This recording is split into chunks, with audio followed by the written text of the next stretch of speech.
Chapter 1: The Quiet Cracks. I built my life the same way. I built buildings slow, measured, reinforced at every load-bearing point. Nothing decorative without purpose. Nothing emotional without discipline. My name is Marshall Ramsey. I'm 46 years old, former Navy SEAL, founder and CEO of Ramsey Structural Group. I've stood in deserts where mistakes get people killed and boardrooms where they just cost money. Both taught me the same lesson. Preparation beats panic every time. That belief carried me through everything: combat, business, marriage. Or so I thought. On paper, my life looked indestructible. A 40-acre property on the edge of town. A glass and steel house I designed myself. A wife who didn't need to work. A daughter whose future had been funded before she learned to read. Order, stability, control. But structures don't fail all at once. They crack quietly first. It started small. Almost nothing. Tricia coming home later than usual, claiming traffic without annoyance. Her phone face down on the counter, always within reach. The way she'd tilt the screen away when a notification buzzed. Little things most men dismiss because they don't want to seem paranoid. I noticed because paranoia kept me alive once. One night, I asked casually, "Who keeps texting you so late?" She didn't look up from the stove. "Just friends." Friends. Plural. Vague. Unsecured. I nodded and didn't push. Pressure 2: early collapses weak structures before you see where they're failing. Dinner tasted fine. Chicken, rosemary, something expensive she'd seen online. She talked about renovations she wanted, trips we should take someday. Her words were there. Her presence wasn't. She laughed half a second too late. Touched my arm like she was following choreography. I cataloged it all and said nothing. Emma noticed first. She always did. Our daughter was 12, small for her age, dark hair usually tied back tight, eyes that missed nothing. She didn't interrupt conversations. She listened. The way she asked questions reminded me uncomfortably of debrief rooms. One Saturday morning, we sat at the kitchen island while Tricia slept in. Emma stirred her cereal slowly, watching the milk ripple. "Dad," she said, not looking at me. "Why do people lie when telling the truth would be easier?" I paused my coffee halfway to my mouth. "Depends," I said carefully. "Sometimes lying feels safer." "Is it?" she asked. I studied her face. Calm. Curious. No drama. Just a probe. "Short term," I said. "Long term, lies rot things from the inside." She nodded like she'd already decided that was correct. Another crack. Tricia used to wake up early with me. We'd drink coffee in silence, her feet tucked under my leg, my hand resting on her ankle. That stopped. Now she slept late, or claimed insomnia, or left early to run errands without telling me where. One evening, I came home earlier than planned. The house was quiet except for the hum of the fridge. Tricia's car was in the driveway. I found her in the bedroom, sitting on the edge of the bed, phone pressed to her ear. She jumped when she saw me. Wrong number," she said too fast and ended the call. I leaned against the doorframe. "Everything okay?" She smiled. "Tight. Of course." Her eyes didn't meet mine. In the mirror behind her, I saw my own reflection, still unreadable, waiting. I kissed her forehead and left the room. That night, Emma brushed her teeth beside me at the sink. Foam dripped down her chin. She wiped it away and said, "Mom's acting weird." Children don't guess. They observe. "She's stressed," I replied. Emma rinsed, spit, and looked up at me. People act weird when they think they're getting away with something. I turned off the faucet slowly. "Where'd you hear that?" I asked. She shrugged. "Books. And watching people." Another crack. The next week, I worked 14-hour days. Concrete pours don't care about personal problems. Steel deadlines don't pause for intuition. But even buried in work, patterns stood out. Tricia stopped asking about my projects. Stopped checking my schedule. When I told her I'd be traveling for 3 days, she didn't react at all. No annoyance. No relief. Just a nod. Absence welcomed, not endured. One night, after she fell asleep, her phone lit up on the nightstand. No sound. Just vibration. I didn't touch it. Trust isn't blind. It's disciplined restraint. You don't violate it without proof. Instead, I lay there listening to her breathing, steady, controlled, practiced, and wondered when it had stopped syncing with mine. Saturday afternoon, I took Emma to the driving range. She hated golf, but loved mechanics. Angles, force, cause and effect. She watched me line up a shot. If you already know where the ball will land, she said, why bother hitting it? I smiled. You never know everything. But you know enough, she replied. So you prepare. She wasn't wrong. On the drive home, she asked, Dad, if someone steals something but says it's for a good reason, is it still stealing? Yes, I said instantly. What if it's for someone they love? I glanced at her. Then it's worse. She looked out the window. Okay, that was the third crack. Wide enough now that I couldn't ignore it. That evening, I found Tricia in the living room scrolling through her phone. I sat across from her, coffee in hand. Hey, I said lightly. When's the last time we looked at Emma's college fund? Her fingers stilled. We don't need to, she said. It's fine. I know it is, I replied. I just like checking. She stood up too quickly. You're always checking things. It's obsessive. That was new. Defensive. Aggressive. I raised an eyebrow. I built that fund since the day she was born. And I'm her mother, she snapped. I think I'd notice if something was wrong. Silence settled between us like dust after a demolition blast. I didn't say something was wrong. I said evenly. She turned away. I'm tired. We'll talk later. Later never comes unless you schedule it. Emma watched the exchange from the hallway, her face unreadable. When Tricia went upstairs, Emma walked over and leaned against the couch. You're not wrong to ask, she said quietly. I know, I replied.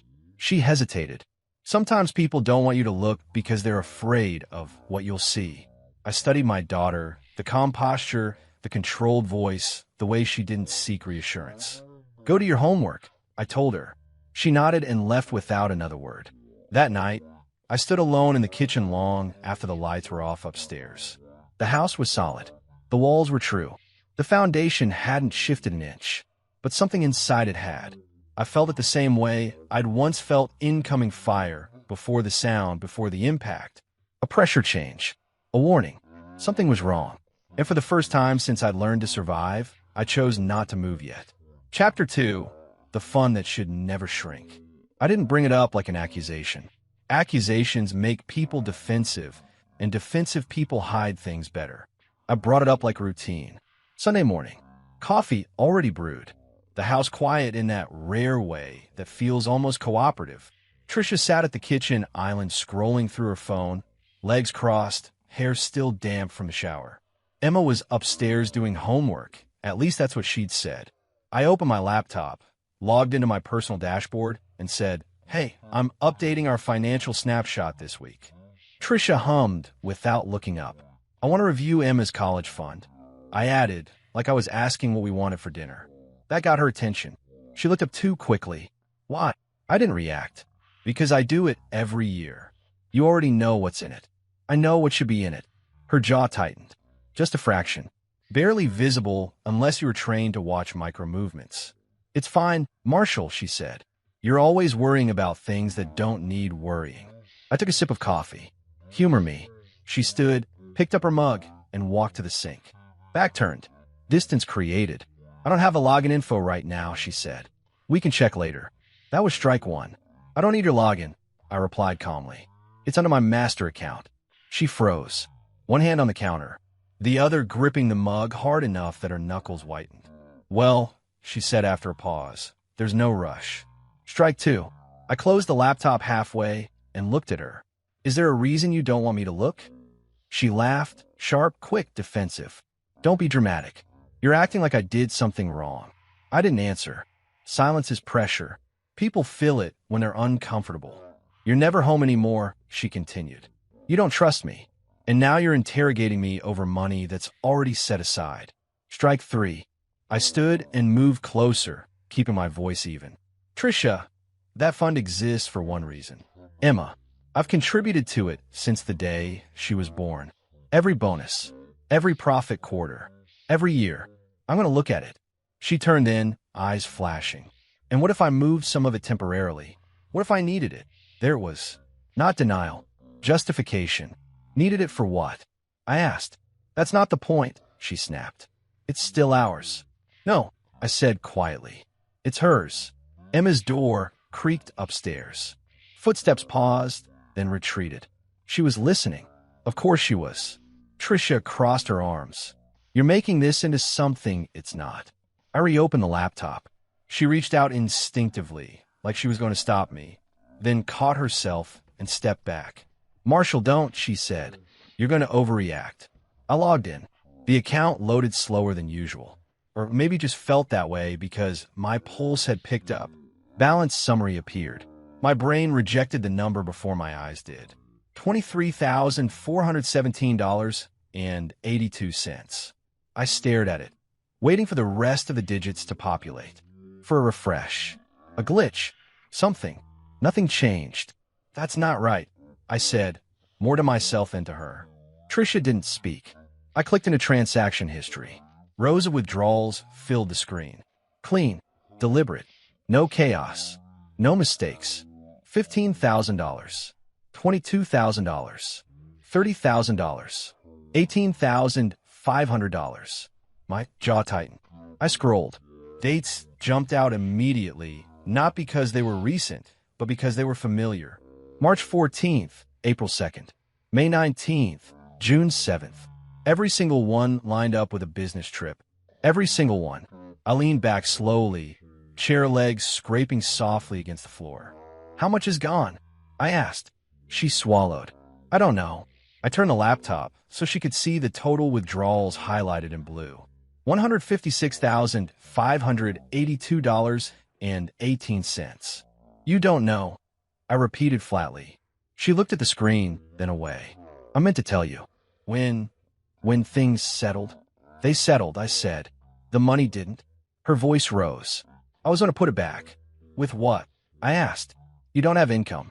She opened her mouth, closed it, then said, You make plenty.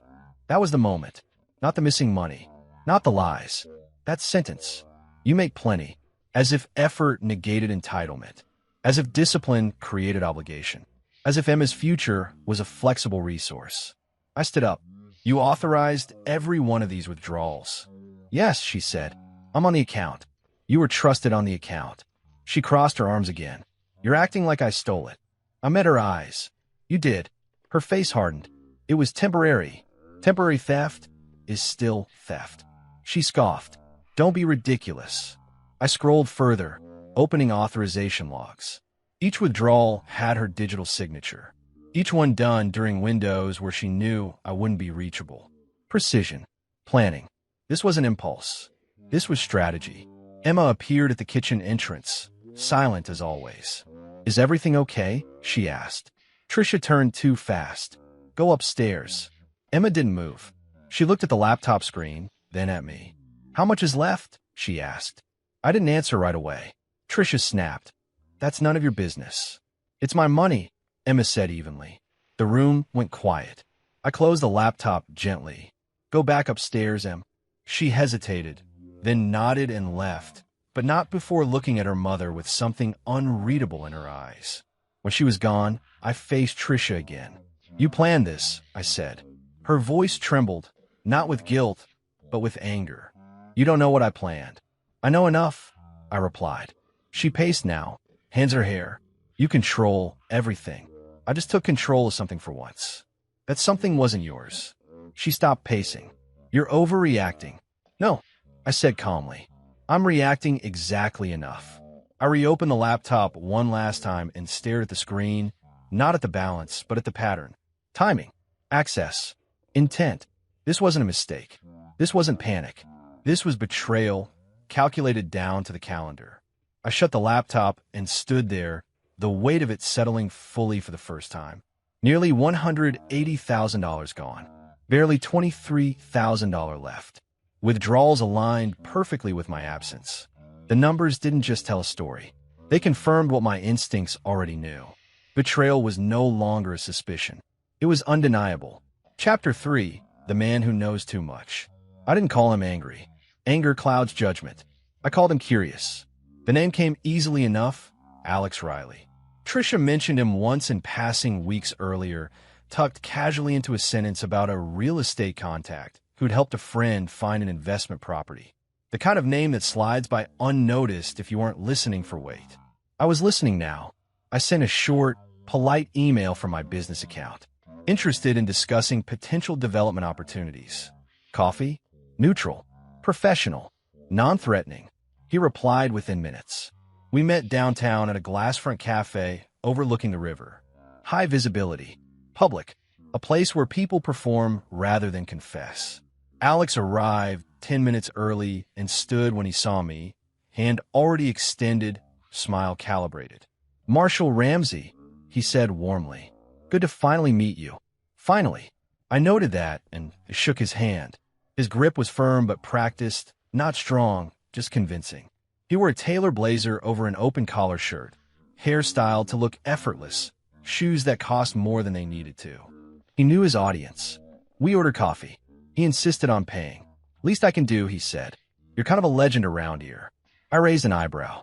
"In construction?" He chuckled. "In everything." I let that pass. We sat. He leaned back comfortably, like this was his space. Like he belonged here with me. "So," he said, "Trisha tells me you're impossible to pin down." There it was. First personal reference. "She talks about me?" I asked lightly.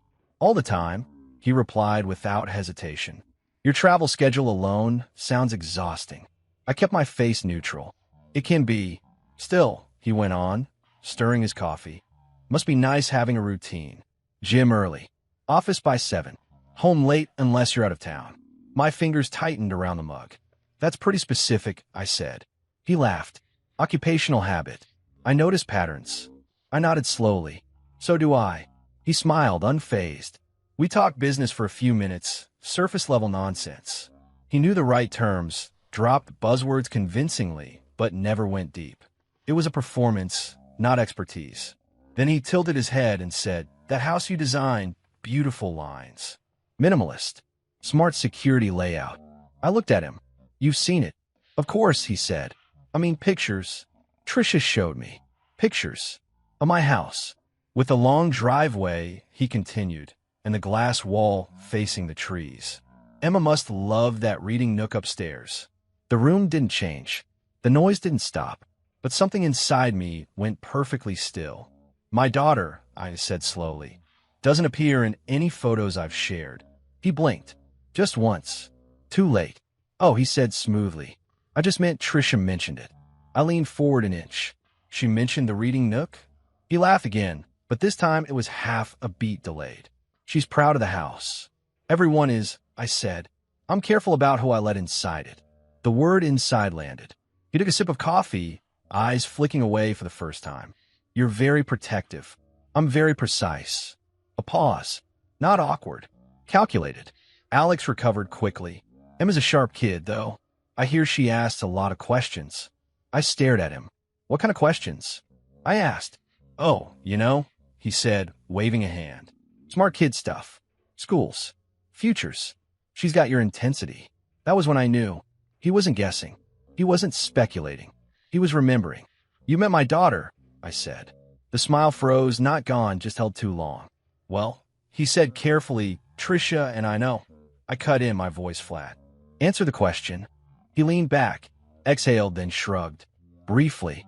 She was home once when I stopped by." Stopped by. My house. My schedule flashed in my mind automatically. Dates, trips, windows of absence. I saw the driveway empty. The alarm codes unchanged. The blind spots I never bothered to close because I trusted the woman who lived there. Alex kept talking, unaware that he'd already lost. "She's polite," he said. "Quiet. Observant. Takes after you." I didn't blink. "How long?" I asked. He hesitated. "Just long enough." "Long enough," he said. I stood up. He followed instinctively. "Marshall, this conversation is over," I said. "Enjoy your coffee." His confidence cracked then. "Hey, there's no reason to be hostile." I leaned in close enough that only he could hear me. "You were inside my home," I said calmly. "That's reason enough." His smile returned, forced and thin. "You're reading into things." "No," I replied. "I'm reading them correctly." I walked out without shaking his hand. The drive home was silent. No radio, no calls, just the sound of the road and the weight settling into place. He knew my routine. He knew my daughter. He'd been welcomed into my absence. That night, Trisha was unusually cheerful. Too cheerful. She made dinner and talked about a show she wanted us to watch together, like nothing had changed. Like the ground hadn't shifted under all of us. I watched her closely now, not emotionally, but tactically. Her movements, her tone, the way she checked her phone when she thought I wasn't looking. Emma ate quietly, eyes flicking between us. After dinner, Trisha kissed Emma on the head and went upstairs to take a call. The bedroom door closed softly. Emma helped me clear the table without being asked. "Dad," she said quietly as we loaded the dishwasher. "Did you meet him?" I paused. "Who?" "Alex." I turned slowly. "How do you know his name?" She shrugged. I listened. I studied her face. Calm, controlled, no fear, just assessment. "Yes," I said. "I met him." She nodded once. "He knows too much." "So, did she?" I dried my hands and said, "Go get ready for bed." She did, but stopped at the hallway and looked back. "Dad," she said softly, "can I show you something later?" I met her eyes. "Yes," I said. She nodded, satisfied, and disappeared down the hall. That night, long after the house went quiet, Emma knocked on my office door and said she had something to show me. Chapter 4, The Recordings. Emma closed my office door behind her with deliberate care, the way someone does when they don't want to be overheard or interrupted. She didn't look scared. She didn't look excited. She looked prepared. "I have something to show you," she said again, quieter now. I gestured to the chair across from my desk. "Sit." She didn't sit. Instead, she reached into the pocket of her hoodie and pulled out her phone. It was an old model, mine actually from 2 upgrades ago. I'd given it to her to play games on. No SIM card, no data plan. A toy? Apparently not. "Before you listen," she said, "you should promise not to stop me." I studied her face. 12 years old. Steady hands. Eyes locked on mine. "Why would I stop you?" I asked. "Because adults interrupt when they hear things they don't like," she replied. That landed harder than it should have. "I promise," I said. She nodded once, then tapped the screen. A list of audio files appeared. Dozens of them, each labeled with a date and time. My chest tightened. "What is this?" I asked, though I already knew. "I started recording Mom's calls 3 weeks ago," Emma said calmly. "When she goes into the bedroom or the garage. I leave my phone near the door." 3 weeks. "Why?" I asked. She met my eyes. "Because she lies differently on the phone." I leaned back slowly. "Emma, do you understand what you're saying?" "Yes," she said. "That's why I did it." She tapped the first file. Trisha's voice filled the room. Low, intimate, unmistakably not meant for me. "I told you, he won't notice," Trisha said. "He never checks the accounts himself." My jaw tightened. Alex's voice followed, smooth and amused. "You're sure?" "Of course I'm sure," she replied. "He trusts me. He's always gone. And even if he does look, I'll handle it." Emma watched my face, not the phone. Another file. Another night. "They're almost all business trips," Trisha said. "It's perfect. He can't question anything if he's not here." Alex laughed. "You're ruthless." "I'm practical," Trisha corrected. "This is about our future." I closed my eyes for half a second, then opened them again. I forced myself to keep breathing evenly. Combat training kicked in automatically. Slow inhale, controlled exhale. Emotion later. Information now. Emma swiped to another recording. This one was longer. "I hate pretending," Trisha said. "But once we're out, it won't matter. Colorado's clean. New start. No history." Alex murmured something I couldn't hear clearly. "I'll bring the money," Trisha continued. "Most of it's already moved. The rest just needs time." My hand curled into a fist under the desk. Emma paused the audio. "Dad," she said quietly, "do you want me to stop?" I shook my head. "Keep going." She nodded and pressed play again. Another night. Later. Trisha's voice sharper now. "Don't mention Emma's name like that," she snapped. "She's not stupid," Alex replied. "You said she's a kid." "She is," Trisha said. "But she watches everything." There was a pause. "If Marshall pushes back," Alex said slowly, "you can always remind him how much Emma means to him." My stomach dropped. "What does that mean?" Alex asked. Trisha didn't hesitate. "It means he'll do whatever I need him to do." The room felt colder. Emma's fingers trembled for the first time, just slightly, but her voice stayed even. That's when I started backing everything up. She showed me the screen, cloud storage folders, copied files, timestamps, redundancy, organization. How did you know to do that? I asked. She shrugged. You always say one copy isn't a plan. I swallowed. Another recording played. I'll tell him it's for Emma, Tricia said.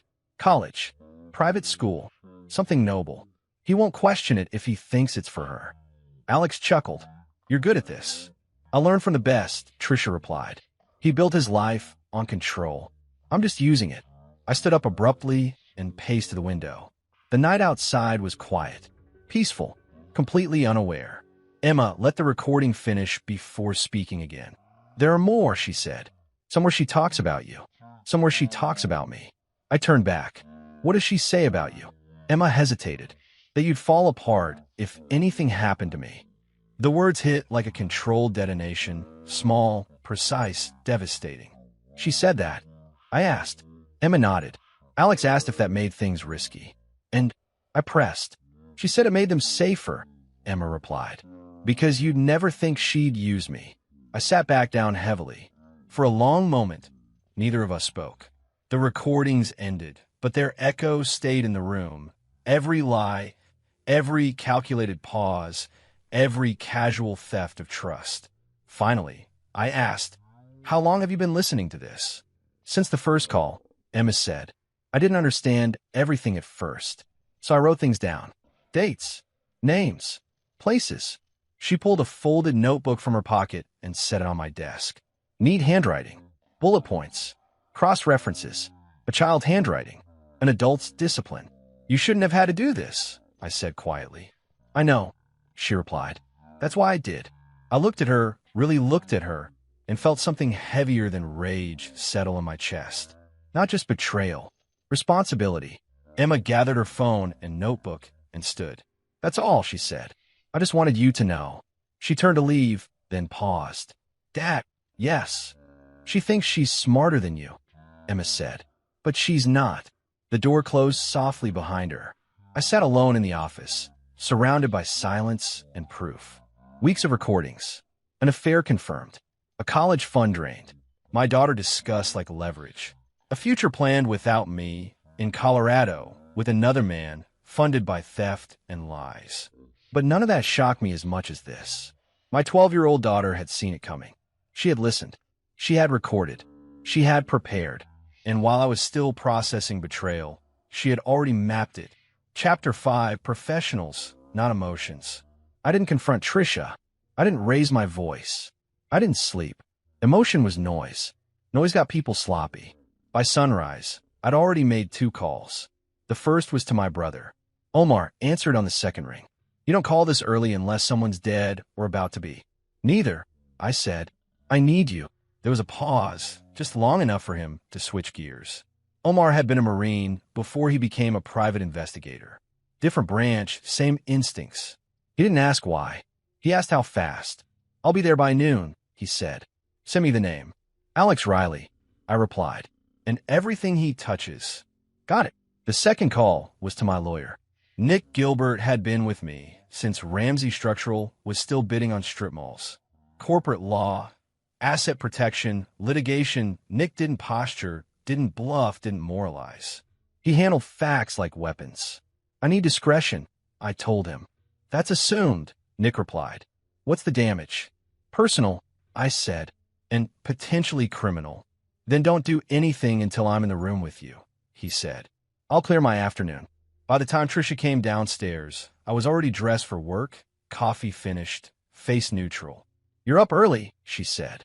Always am, I replied. She watched me carefully, searching for something, anger, suspicion, weakness. I gave her nothing. Emma ate quietly, eyes on her plate. I'll be late tonight, I said casually. Meetings. Tricia nodded too quickly. Okay. I kissed him on the head before leaving. She looked up at me once, just long enough to confirm something between us, then looked back down. The conference room in my office felt safer than home. Glass walls, white boards, controlled environment.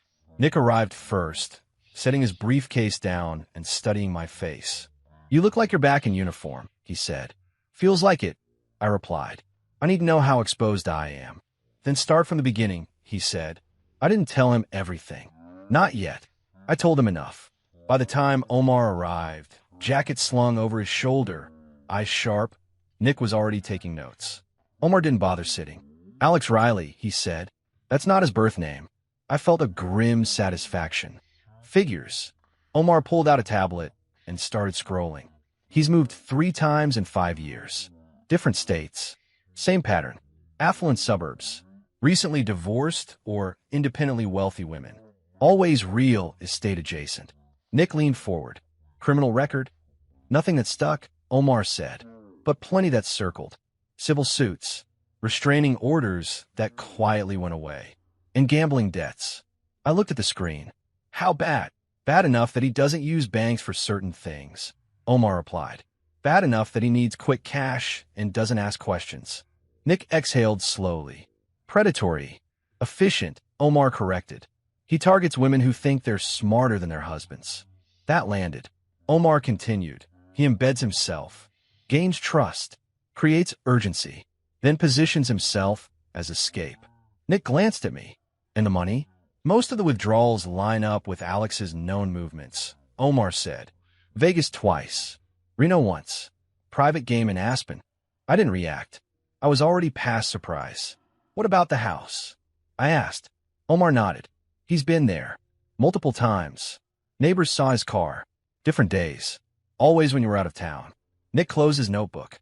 So we're dealing with theft, fraud, conspiracy, and potentially coercion. Potentially, I said. The door opened quietly. Emma stepped inside. Nick looked up, surprised. Marshall, she stays, I said. Everything. Emma walked to the table and placed her notebook and phone down between us. I organized it, she said. Omar raised an eyebrow. Organized what? Timelines, Emma replied. Calls. Withdrawals. Trips. Lies. She slid the notebook toward him. Omar flipped through the pages, his expression changing with every turn. You did this? Yes. How long? Nick asked gently. Since before Dad checked the account, Emma answered. I wanted proof that didn't depend on memory. Nick looked at me, then back at her. This is thorough. Emma nodded. I color-coded emotional language versus planning language. Omar let out a low whistle. Kid, this is better than half the interns I've worked with. Emma didn't smile. I watched her as the men went through her work, watched the way she stood, calm and detached, like this was an assignment she'd completed, not a family unraveling. You shouldn't have had to do this, Nick said quietly. Emma looked at him. Someone had to. Nick paused, then nodded. Fair enough. Omar tapped the screen. You backed up the recordings? Yes, Emma said. 3 locations. Cloud, flash drive, and Dad's server. I hadn't known that. You accessed my server? I asked. You gave me the password last year, she said. You said never to waste a good resource. I felt something twist in my chest. Pride and grief collided and held. Nick straightened. From a legal standpoint, this changes everything. Intent is clear. Pattern is clear. And Alex Riley is not an innocent third party. Omar added he's sloppy. Thought he was invisible. He's not, I said. Silence settled. Then Nick said, Marshall, you need to decide something right now. I looked at him. What? Do you want justice? He said. Or do you want control? I didn't answer immediately. I looked at Emma instead. She met my gaze without flinching. Control, I said finally. Justice can come later. Nick nodded. Then we proceed carefully. Omar closed his tablet. I'll keep digging. Financial pressure points. Associates. Weaknesses. Emma gathered her notebook. I'll update the logs daily, she said.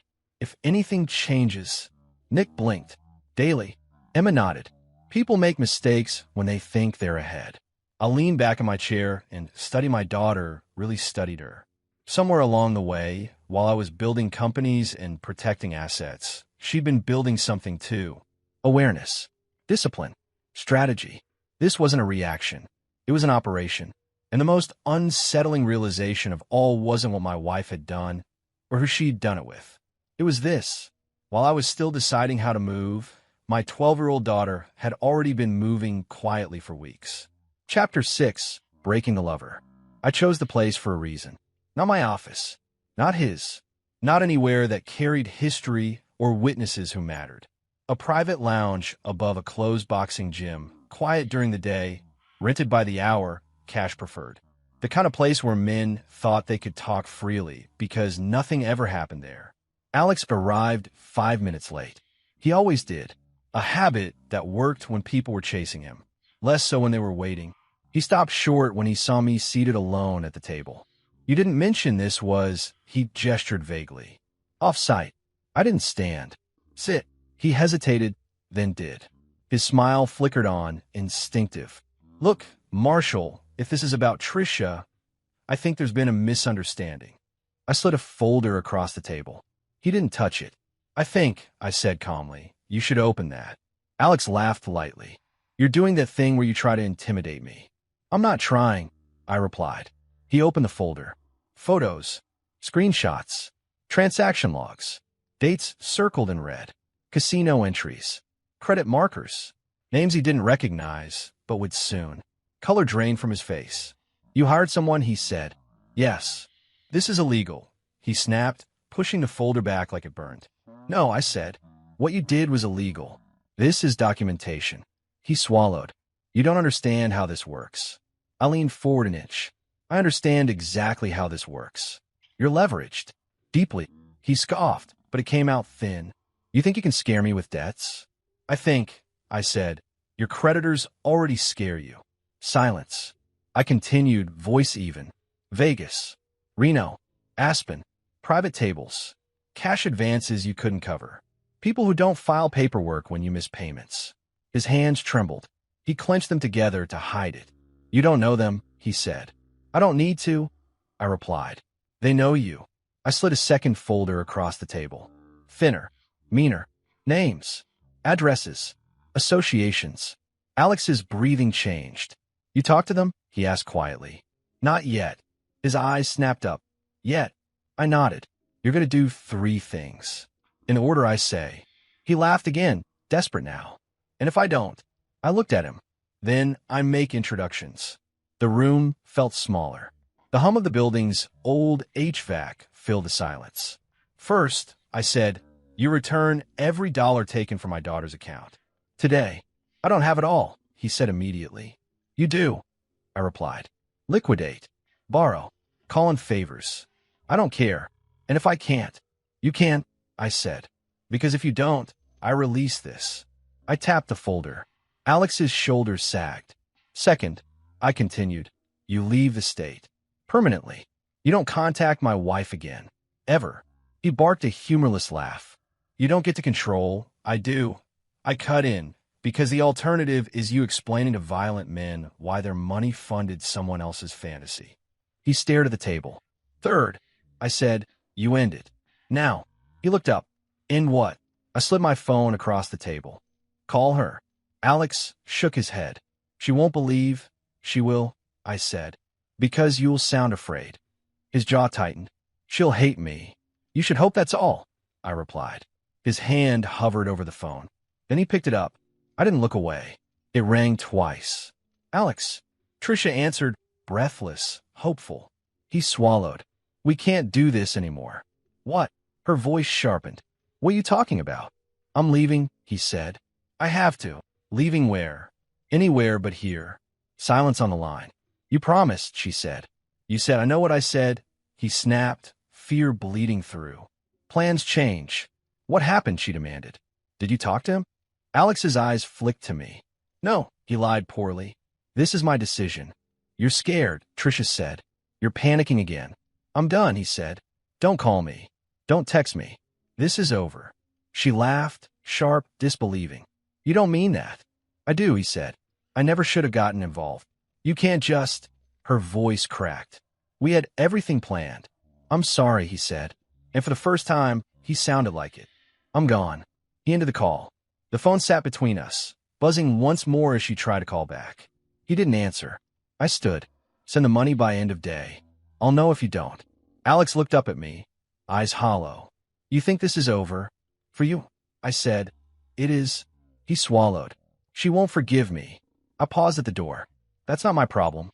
I left him there, sweating, shaking, alone with his choices. By the time I reached my car, my phone vibrated. A notification. Deposit pending. I drove home in silence. Trisha was waiting when I walked in, pacing the living room, phone in hand. "You talked to him," she accused. "What did you do?" I set my keys down slowly. "I talked to him." "What did you say?" Her voice trembled, but her eyes were sharp.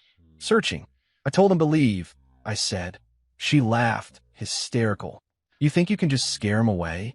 "I didn't scare him," I replied. "I finished him." Her face crumpled. "You ruined everything."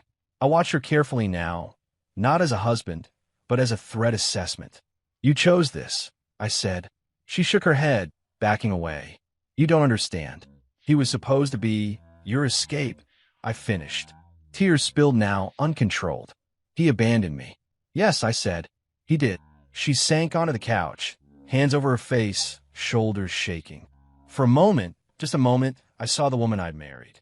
Broken, human, regretful. Then she looked up, and the look in her eyes wasn't defeat. It was calculation. Alex was gone. The money was returning.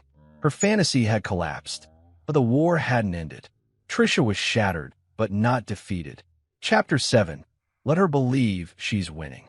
Trisha asked for the separation 3 days after Alex vanished. She chose a Tuesday evening after dinner when Emma was upstairs and the house felt deceptively calm. She sat across from me at the kitchen island, hands folded, posture rehearsed. She looked tired, but not broken. Controlled. Purposeful. "I think we need space," she said. I didn't answer right away. I rinsed my glass, set it in the sink, and turned back to her. "Space from what?" "From this," she said, gesturing between us. "The tension. The suspicion. You don't trust me anymore." That part was true. "I don't want Emma growing up around resentment," she added. "A separation might be healthier." I watched her closely. No tears. No hesitation. This wasn't grief. It was positioning. "How long?" I asked. "I don't know," she said.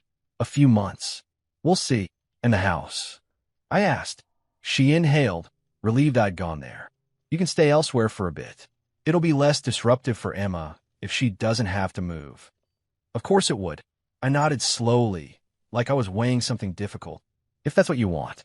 Her shoulders relaxed just slightly. She'd expected resistance. She prepared for it. My agreement threw her off for half a second before she recovered. "It is," she said. "I think it's best." "Okay," I replied. The word landed heavier than she expected. "I'll pack some things," I continued. "Find a place." She blinked. That was easy." I met her eyes. "I don't fight losing battles." She smiled faintly, mistaking restraint for surrender. That night, I packed a suitcase. Clothes. Toiletries. Nothing sentimental. I didn't take my watch, my spare laptop, or any of the documents locked in my office. I left them where they were. Emma stood in the doorway, arms crossed. "You're not leaving?" she said quietly. "Not really," I replied. She nodded. "Good."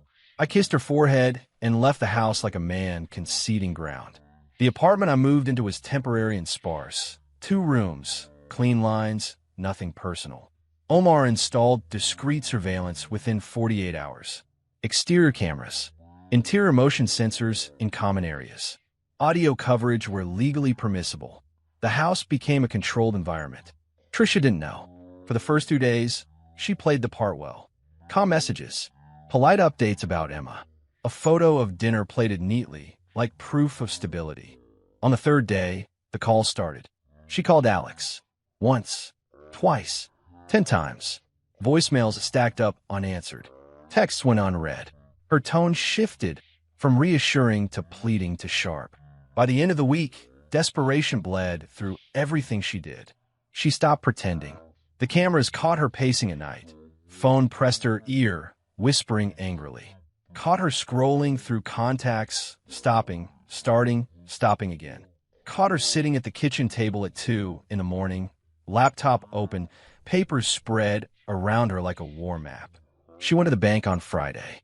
I watched the live feed from my apartment, arms crossed, coffee untouched. She wore a blazer she only used when she wanted to be taken seriously. Hair pulled back tight, expression composed. She approached the counter with a folder and a smile. "I'm here to make a transfer," she said. The clerk nodded. "Account holder?" "Yes," Tricia replied smoothly. "Joint account. My husband's signature is included." She slid a document across the counter. Forgery. Clean but rushed. She'd practiced my signature for years. Cards, packages, contractors. This time, she'd overplayed it. The clerk examined the paper, frowned slightly, and typed something into the system. "I'll just need verification," the clerk said. Tricia's smile tightened. "Of course." That was when Emma stepped into frame. She hadn't been supposed to be there. Tricia had told her it was a quick errand and left her in the lobby with a book. Emma had followed anyway, quiet as ever. "Mom," Emma said, approaching the counter. "Why are you signing Dad's name?" The clerk looked up. "Excuse me." Tricia's head snapped around. "Emma, go sit down." Emma didn't move. She looked at the document, then at the clerk. "My dad always signs his full middle initial," she said politely. "That's not it." The clerk's fingers paused over the keyboard. Tricia laughed too loudly. "Sweetheart, this is adult stuff." "But it's Dad's account," Emma replied, calm and clear. "And that's not his signature." The clerk straightened. "Ma'am, I'm going to need to halt this transaction." Tricia's face flushed. "This is ridiculous." "It's protocol," the clerk said. "We'll need both account holders present." Emma tilted her head, curious. "Dad isn't here. That's why you tried to do it without him, right?" The words weren't accusatory. They were innocent, observational. The clerk slid the document back. "I'm sorry. I can't proceed." Tricia grabbed the folder, hand shaking now. "Fine. Forget it." She turned and walked out, heels clicking too fast, Emma trailing behind her. From my screen, I watched Tricia's composure collapse the moment they reached the parking lot. She slammed the car door, screamed once, short, sharp, and then froze when she realized Emma was watching. Emma opened the passenger door calmly and got in. She didn't say a word. That night, Tricia called me. "I went to the bank," she said, trying to sound casual. "There was a misunderstanding." "I heard," I replied. Silence. "You didn't tell me Emma was with you," I added. "She followed me," Tricia snapped.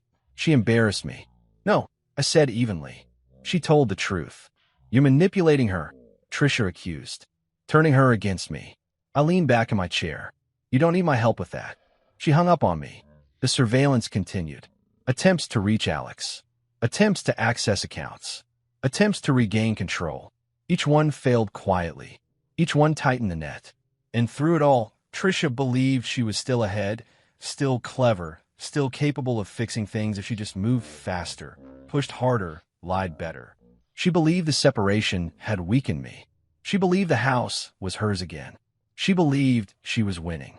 And Emma, silent, observant, precise, had stopped her without raising her voice, without making an accusation, without anyone realizing they'd just watched a lie collapse in public. Exactly as planned. Chapter 8, The Darker Plan. The first sign wasn't dramatic. It never is. It was a browser tab Emma didn't recognize. She found it late Sunday evening, sitting cross-legged on the floor of her room with my old laptop balanced on her knees.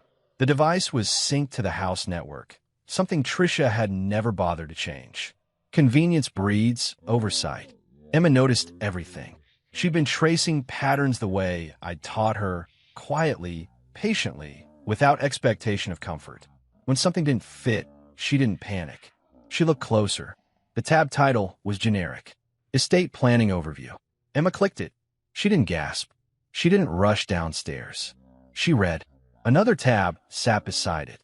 Accidental Death Insurance Payout Timeline. Then another. Emergency Medical Authority Spouse. Emma sat very still.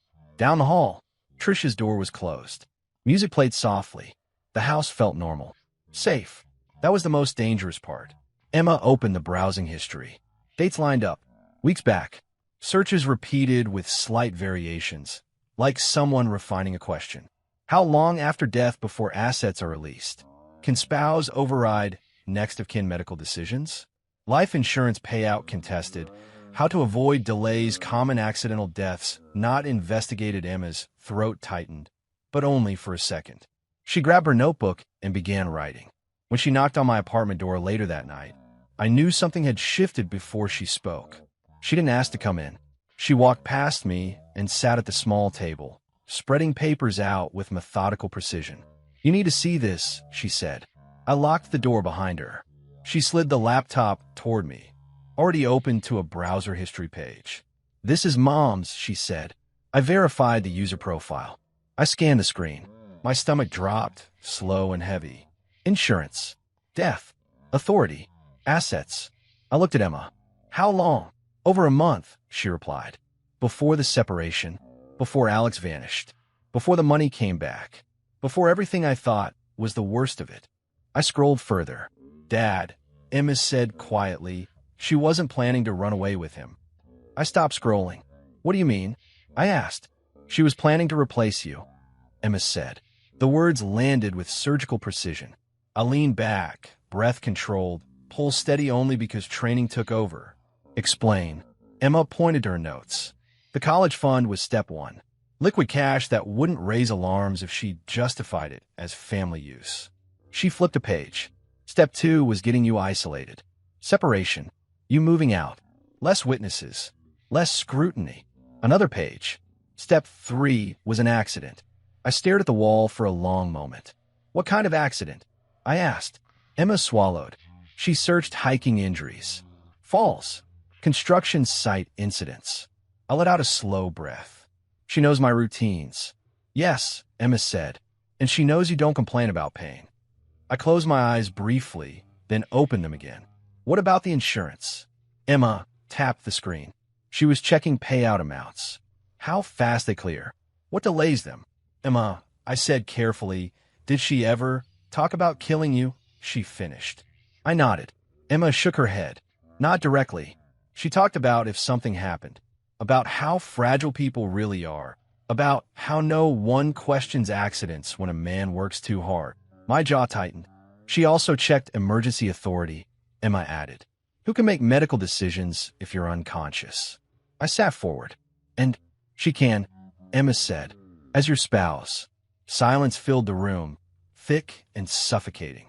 "She searched private medical facilities," Emma continued. "Places where records are easier to control, where family access can be limited." I looked at my daughter, 12 years old, laying out a murder-adjacent plan with the calm of an analyst, and felt something deep inside me fracture. Not fear, recognition. "This wasn't about Alex," I said slowly. Emma shook her head. "He was a tool, a distraction, and a fallback." I rubbed my temples. "So the plan was what?" Emma didn't hesitate. "Drain the trust. Create financial stress you couldn't immediately see.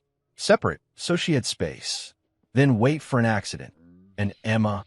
I asked quietly. She met my eyes. She assumed I'd be too young to understand, or too scared to speak. I exhaled slowly. "She underestimated you." "Yes," Emma said. "And you?" I stood and paced the room, every step measured. My mind reconstructed the timeline automatically. Business trips, hiking weekends, late-night drives to job sites. Opportunities I never questioned because I trusted the woman at home. This wasn't betrayal born of passion. It was architecture. "How sure are you?" I asked. Emma slid one last sheet across the table. Highlighted text. A search query circled in red. How to stage accidental fall.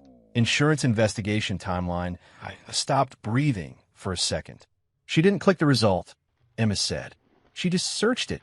"That's enough," I replied. I sat down hard. All this time, I've been angry, calculating, controlled. But anger assumes impulse. This wasn't impulse. This was design. "You did the right thing," I said quietly. Emma nodded. "I know. Did you tell anyone else?" I asked. "No," she said. "Only you." "Good." I closed the laptop and looked at her. "From now on, you don't investigate alone." "I wasn't alone," she replied gently. "I had your rules." I almost smiled. "Listen to me," I said. "What you uncovered changes everything." Emma nodded. "That's why I brought it now." I stood and walked to the window, staring out at the dark street below. Cars passed. People lived. Normalcy continued, oblivious. Behind me, Emma gathered her papers, neat as always. "Dad," she said.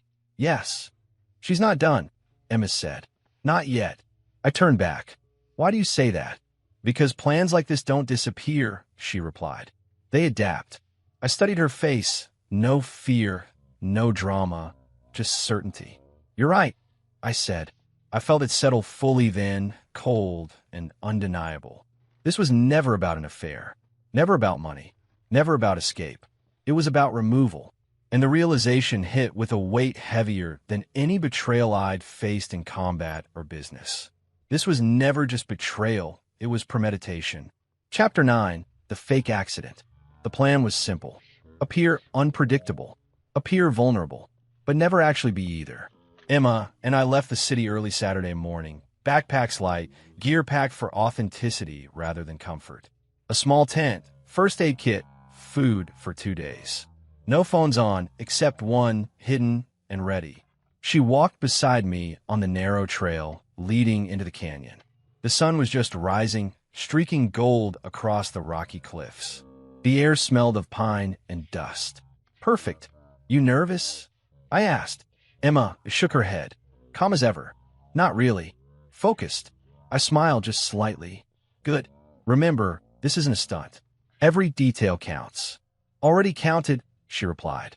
The phone, the logs, the backup call recordings. Everything. We hiked further, deeper into the canyon, until the cliffside opened before us, a vertical drop, jagged rocks below, a few sparse trees clinging to the ledge. Perfect, I murmured. Emma set her phone on a flat rock, dialed a number, and spoke calmly into it, her voice controlled, believable. Mom, she said, panicked. Dad slipped. He's unconscious. I don't know what to do. I barely breathed.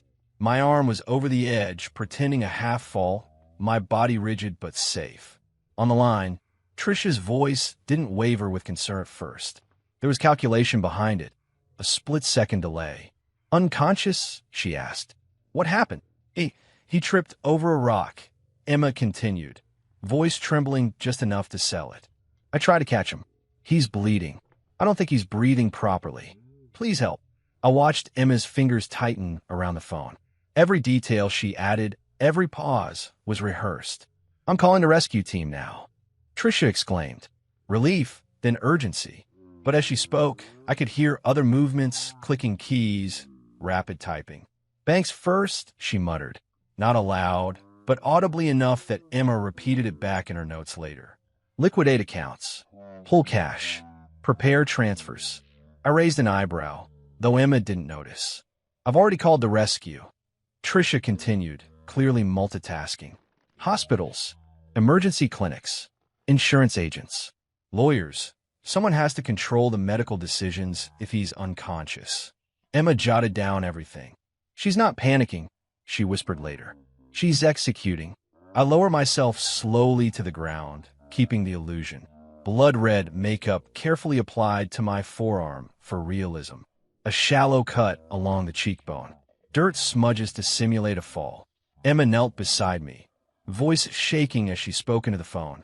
Mom, hurry, please. He's not moving. I think he's dead. Trisha's voice jumped an octave. Dead? No. Don't. Stay calm, Emma. I'm handling it. I'll handle everything. I could hear her pull papers from drawers, click open spreadsheets, open encrypted emails. Emma's eyes were wide, but she was composed.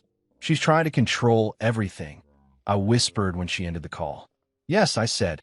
Exactly what she would do. We packed our fake injuries back into the story. Fake bandages, improvised splints. Every scar, every bruise, positioned for maximum authenticity. The second call came 20 minutes later. Emma dialed again, crying slightly this time, convincing in her tone. Mom, he's getting worse. Please, we need help. Trisha's response was rapid fire. I'm activating transfers. Call the private clinic. Emergency authorization. Alert Nick's office. Yes, the lawyer. I clenched my fists, silently impressed. She had moved straight from emotional calculation to logistics and asset protection. Her first instinct wasn't concern, it was control. Emma documented everything. Timestamped screenshots, transcribed dialogue, recorded audio from the speakerphone. Everything lined up for legal purposes later. She's thinking 2 steps ahead, Emma whispered. This isn't panic. This is preparation. She's practicing what she researched. Exactly. I crawled slightly closer to the cliff's edge, careful not to go beyond safe ground. Emma panicked audibly on the phone again. Mom, he's losing consciousness. I think he hit his head on the rocks. And as expected, Trisha's response wasn't call an ambulance. It was secure finances. Contact Nick. Notify banks. Prepare trust accounts. Mobilize backup resources. I'll be the decision maker. I stood slowly, brushing off dirt, making it look like I was disoriented. Emma ended the call, scribbling final notes in her notebook. We paused. The canyon was silent, except for the wind and distant bird calls. The stage panic had played out perfectly. You okay? I asked her, crouching beside her. Emma nodded. Better than okay. I learned everything we needed. Everything. I pressed. Yes, she said. She reacted exactly like the plan we uncovered. She's ready to exploit this if it were real. I nodded. The weight of her observation pressed on me. Trisha hadn't merely betrayed us with money and infidelity. She had crafted contingencies. Every scenario anticipated. Every emergency accounted for. We packed up and started the descent, careful to remove any evidence of our setup. Dirt wiped off. Bandages folded. Rocks returned to their original positions. Every movement silent, methodical, tactical, like the training I had instilled in her. Back in the apartment, Emma began organizing her logs. Time of call, duration, reaction, financial response, legal maneuvering, she murmured. I watched her amazed. 12 years old, yet she treated this like a professional operation, not a child's game. Dad, she said finally, looking up, I think we've got enough for the next step. I nodded. We do, and we'll move carefully. But now we know. Her face was serious. She's not emotional. She's calculating. Every move is about control. Everything we saw before was just rehearsal. Exactly. I leaned back, letting her take the lead in organizing the evidence. The stakes are higher than we imagined. Emma didn't blink. I know, but we can manage it. Step by step. She had already begun drafting timelines, labeling each call, every decision, every move Trisha had made. The network of her manipulations stretched wide, but Emma was mapping it all out. I smiled faintly. Your mother thinks she can act without consequence. Emma looked at me, calm, measured, already thinking 3 steps ahead. She's wrong. And that's when I realized the full scope. Not just betrayal, theft, or infidelity, but preparation for control, exploitation, and manipulation. We spent the night reviewing the logs, photographs, screenshots, and call recordings. Emma's organization turned a chaotic chain of events into a readable, actionable strategy. Every potential move Trisha could make had been documented. By morning, the fake accident exercise had yielded more than confirmation of her behavior. It gave us proof, timing, and the evidence trail that would ensure she could be contained. We didn't celebrate. We didn't relax. But the confidence in Emma's voice, the way she traced every line, every call, every bank transfer, told me everything. We were no longer reacting. We were preparing. And Trisha, completely unaware, had just walked into our trap. Every call she made, every bank transaction she initiated, every lawyer she contacted, all recorded, time-stamped, and backed up. The day ended with us reviewing each step, verifying everything Emma had captured. Every action of Trisha's during the stage crisis was documented. We had proof. Complete proof. I looked at my daughter, seated cross-legged on the floor amidst notebooks and devices, and realized she had become more than just my child. She was my partner in strategy, my analyst, my tactical advantage. Trisha had shown her true self. Panic-free, calculating, ruthless. And we had caught it all. Every word, every action, every move, all of it documented. Chapter 10, The Screams. The kitchen smelled of fresh basil and burnt toast, a faint reminder that Trisha still tried to maintain normalcy. She moved quickly, efficiently, like a general preparing for battle. Envelopes were stacked, pens uncapped, forms ready. Every surface of the granite countertop, the one I had personally installed years ago, was covered with papers she thought would secure her escape. Emma watched from the doorway, notebook in hand, eyes calm. She hadn't spoken since we arrived, silently cataloging everything. "Mom," Emma said finally, voice soft. "Are you sure that's the right signature?" Tricia froze, hand poised over a document. "It is," she said, forcing certainty into her tone. "You don't understand, Emma. Adults handle these things differently." Emma tilted her head, almost innocently. "I thought Dad always signed his middle initial." "You're missing it here." Tricia's jaw tightened.